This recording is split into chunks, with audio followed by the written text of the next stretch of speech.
Thank you for staying with us. Welcome back. It's still VOP this morning on VOP TV.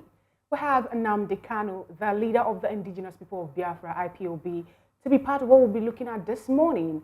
And we know that Nnamdi Kanu, since June the 29th, 2021, after his extradition from Kenya back to Nigeria, has been in the ESS detention up until today.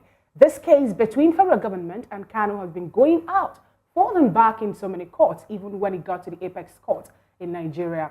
But as the case may be now, Ijaw National Chief Edwin Clark has called on President Bola Tinubu to direct the Attorney General of the Federation, Lateef Fagbemi, to file a non-prosequi discontinuing the trial of the leader of the indigenous people of Biafra, Nnamdi Kanu. He emphasized that this move would complete the reconciliation of Nigeria and end the sit-at-home order in the Southeast. We have in the studio with us Mr. Lawale Kundayo, an educationist and a public affairs analyst, and also a farmer. He's pointing to remind me of that part of a farmer. Yeah, you want me to look at that, also say that. Now, to you, Mr. Lawale, this Nnamdi Kanu case has been there since when the young man was, they say in court, extradited from Kenya. A court of appeal in Abuja said that this actually was against his human rights, as the federal government did not follow the due process for his extradition. But now we still have him, and we still have him in DSS custody since then till now. It got to a point the young man was asking that he should be sent to prison. Let his case begin, let it do the trial, and let him be sent to the prison. But the federal government insists on this. Now that we are looking at having a federal government filing a case they call non-prosequi, do you think this is going to happen? Dropping all charges and settling out of court. Do you think they will make headway? I'm talking about the settlement out of court now. One, in a democratic government, the constitution, you get it, is supreme. Is that not it? And then the person that interprets the constitution is the judiciary. Is that not it?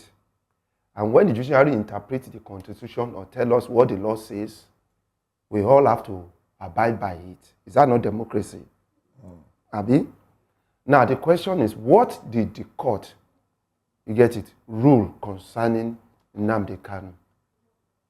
But first, let's identify the fact that Nigerian government has proscribed the IPOB group as a terrorist group, which is one of the reasons why Nnamdi Kanu was taken in.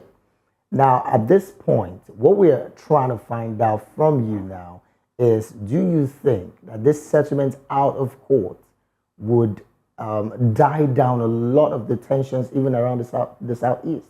See, like I said earlier on, the democracy is government of the people, by the people, for the people. Is that not it? So if we are practicing democracy, if somebody says he's agitating for secession, let's look at the Constitution. What did the Constitution say about that? So whatever the Constitution say about that, we all abide by it. That is what I believe in. But talking about that what did the judiciary say about Kanu's case? So let's see whether the federal government is doing what the judiciary said or not, before you are now saying you want to settle out of court. Talking about what the judiciary what was the ruling of the judiciary concerning this man? Mr. Kalu, on October 13th, 2022, a court of appeal in Abuja ordered that he should be released. Simple. From detention, that the court even faults the federal government's forceful rendition of Mr. Kanu from Kenya. Simple. But now we also find out that the federal government filed another case, to the point that this matter has gotten to the apex court, our Supreme Court, and yet no one, or there's no agreement or no judgment being passed on him. All right. You know what's going to happen? Before you make your response, before you give your response to that question, let's take a little break. When we come back, we'll have your response, and we'll have Dr. Ganiu Oluwashola join us on the show as well, so we get his own view as well. Stay with us. We'll be back in a bit.